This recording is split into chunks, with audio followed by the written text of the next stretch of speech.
Coming எபிசோடுக்குரிய promo release பண்ணியிருக்காங்க. வீடியோக்குள்ளே போகிறதுக்கு முன்னாடி நம்ம சேனலை லைக் அண்ட் சப்ஸ்கிரைப் பண்ணி சப்போர்ட் பண்ணுங்கள்.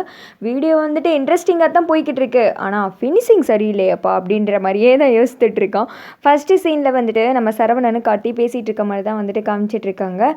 கார்த்தி இப்போ வந்துட்டு என்ன பண்ணுறது, இப்போ வந்துட்டு சக்தி எந்த இடத்துக்கு தீபா கூப்பிட்டு போயிருக்காங்கன்னு தெரியவே இல்லையே, இந்த இடமும் காலியாக இருக்குது, இந்த இடத்துல எந்த குழுவும் கிடைக்கிற மாதிரி தெரியல அப்படின்ற மாதிரி சொல்லிட்டு பேசாமல் அவங்க அண்ணி ஐஸ்வர்யா கிட்ட இருந்தே ஸ்டார்ட் பண்ணிடலாமா, அவங்க கிட்ட விசாரிச்சாதான் தீபாவை பற்றி தெரியும் நினைக்கிறேன் அப்படின்ற மாதிரி சொல்ல, அவங்க கிட்ட கேட்கறது பெரிய விஷயம் இல்லை சார், அவங்க தேவையில்லாமல் பிரச்சனையை பெருசாக்கி விட்டுருவாங்க, அப்படியே பிளேட்டையே வந்துட்டு மாற்றி போட்டுருவாங்க, கீதாவே இதில் உள்ளே கொண்டு வந்து இழுத்து விட்டுருவாங்க, அப்புறம் துங்கா கிட்ட தேவையில்லாமல் கீதா மாட்டிக்கிற மாதிரி ஆகிடும், அதுக்கும் மேலே அம்மாவுக்கு மட்டும் இந்த உண்மை தெரிஞ்சுன்னா அவ்வளோதான், அவங்க மனசொடைஞ்சு போயிடுவாங்க, தீபா கையில் கிடைச்சதுக்கப்புறம் எதனால பண்ணிக்கலாம் அப்படின்ற மாதிரி சொல்ல, இப்போ தீபா எங்கே இருக்காங்கன்னு கூட தெரியலையே கார்த்தி அப்படின்ற மாதிரி சொல்ல, அதான் சார் எனக்கு யோசனையாக இருக்குது, இவ்வளோ தூரம் வந்துட்டோம், தீபா கண்டிப்பாக எனக்கு கிடச்சிருவாங்கன்னு தான் சார் எனக்கு தோணுது, வாங்க போய் பார்க்கலாம் அப்படின்னு சொல்லிட்டு இவங்க வந்துட்டு கார் எடுத்துகிட்டு கிளம்புறாங்க. போகும்போது கார்த்தி அந்த வீடையே இப்படி பார்த்துட்டு போகிறாங்க.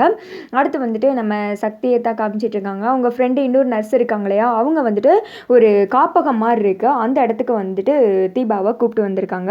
துங்கா வர்ற விஷயம் வந்துட்டு தெரிஞ்சுதான் சக்தி தீபாவை காப்பாற்றுறதுக்கு அங்கேருந்து எஸ்கேப் ஆகி வந்துட்டு இங்கிட்டு கூப்பிட்டு வந்திருக்காங்க.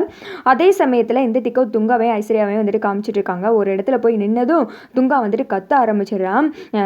நம்ம வந்துட்டு இருக்கிற இடம் தெரிஞ்சு அவன் எப்படி தான் வர்றான்னு தெரியவே இல்லை, அவன் எதுக்கிட்ட தேவையில்ல, அவன் என்ன ஃபாலோ பண்ணி வந்துக்கிட்டு இருக்கான் அப்படின்ற மாதிரி சொல்ல, அண்ணே நம்ம சண்டை போட்டோம்லனே, அந்த போலீஸ் வேறு பக்கத்தில் இருந்தார்ல, ஒருவேளை நம்ம ஏதாவது பிரச்சனை பண்ணுவோன்னு ஃபாலோ பண்ணி வந்திருக்காங்க போலனே, ஆனால் நம்ம தான் எதுவுமே பண்ணாமல் அமைதியாக வந்துட்டோம்ல அப்படின்ற மாதிரி சொல்ல, இல்லைடா எனக்கு என்னமோ இதில் இருக்குன்ற மாதிரியே தோணுது அப்படின்ற மாதிரி சொல்லிட்டு இருக்கா. ஐஸ்வர்யாவுக்கு இந்த திக்க பக்குண்டுது, நம்ம எங்கே போனாலும் விடாது கருப்பாக துரத்திட்டு வர்றான் ஐயா, இப்போ வந்துட்டு நல்ல வேலைக்கு அவங்ககிட்ட இருந்து தப்பிச்சிட்டோம், மாட்டிருந்தோன்னா அவ்வளோதான் அப்படின்ற மாதிரி சொல்லிட்டு இருக்கேன். துங்கா வந்துட்டு இங்கே ஐஸ்வர்யா பார்த்துட்டு, நீங்கள் சொன்னதுனால தான் அங்கே போனோம், பார்த்தா வந்துட்டு சும்மா வந்தது தான் மிச்சம், உண்மையாகவே அந்த நர்ஸ் தான் வந்து பேசினாலாம் என்ன அப்படின்ற மாதிரி சொல்ல, அவள் பேசினா நீங்களே இங்கே பார்த்தீங்கல்ல, தீபாவுக்கு வந்து ட்ரிப்ஸ் ஏற்றுனதுக்குரிய அடையாளமும் தெரிஞ்சு நம்ம அங்கே வரது தெரிஞ்சுதான் எஸ்கேப் ஆகி ஓடி இருக்காங்க, ஒன்றும் பிரச்சனை கிடையாது, எப்படியும் அவள் வந்துட்டு கீதாவை காப்பாற்றுறதுக்கு இங்கிட்டு தான் எங்கிட்டாவது பக்கத்தில் ஒரு ஹாஸ்பிட்டலு வீடுன்னு சொல்லிட்டு பார்த்து போயிருப்பா, இந்த இடத்த சுற்றி தேடினா கண்டிப்பாக கண்டுபிடிச்சிடலாம், அது மட்டும் கிடையாது அந்த நர்ஸை பற்றி வேறு ஏதாவது டீட்டெயில் தெரிஞ்சால் நான் கண்டிப்பாக வந்து சொல்கிறேன், அந்த நர்ஸு என்னை தேடி கண்டிப்பாக வருவா எனக்கு தெரியும் அப்படின்ற மாதிரி வந்துட்டு ஐஸ்வர்யா சொல்லிட்டு அங்கேருந்து எஸ்கேப் ஆகி வந்துட்டு கிளம்பிடுறாங்க. அடுத்த சைடு வந்துட்டு சக்தியை தான் காமிச்சிட்டு இருக்காங்க. தீபாவை கொண்டு போய்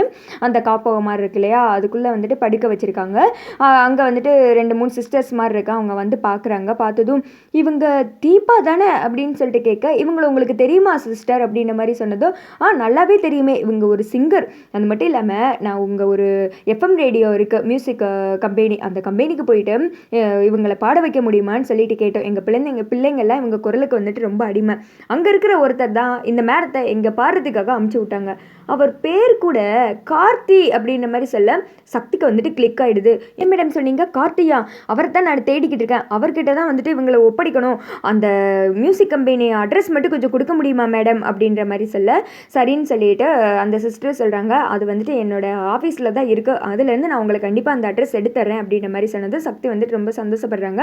கூடி சீக்கிரம் இவங்களை அவங்க ஹஸ்பண்டுக்கிட்ட சேர்த்துருவேன் அப்படின்னு சொல்லிட்டு ஒவ்வொரு முறையும் சக்தி இப்படி கார்த்தியை பற்றி டீட்டெயில் கேட்டு வந்து தீபா கிட்ட பேசுகிறாங்க, நீங்கள் உங்கள் ஹஸ்பண்டு கூட சேர்ந்துருவீங்கன்னு, அப்போல்லாம் வந்துட்டு ஒரு விவகாரம் பிடிச்ச வேலையாக தான் நடக்குது, ஏன் ஐஸ்வர்யா மட்டும்தான் அந்த வீட்டில் இருக்காங்களா, கார்த்தியே அந்த வீட்டுக்காரர் தான் தெரிஞ்சு போயிடுச்சு, ஏன் வீட்டில் எல்லாரும் இருக்கிறப்ப இன்னொரு நாள் சக்தி போய் டைரெக்டாக அவங்க வீட்டிலே போய் பேசலாமே, இதெல்லாம் வந்துட்டு தேவையில்லாமல் இப்படி சுற்றி வந்து மூக்கத்தோட பார்க்குறாருன்னு நினைக்கிறேன் டேரக்டரை.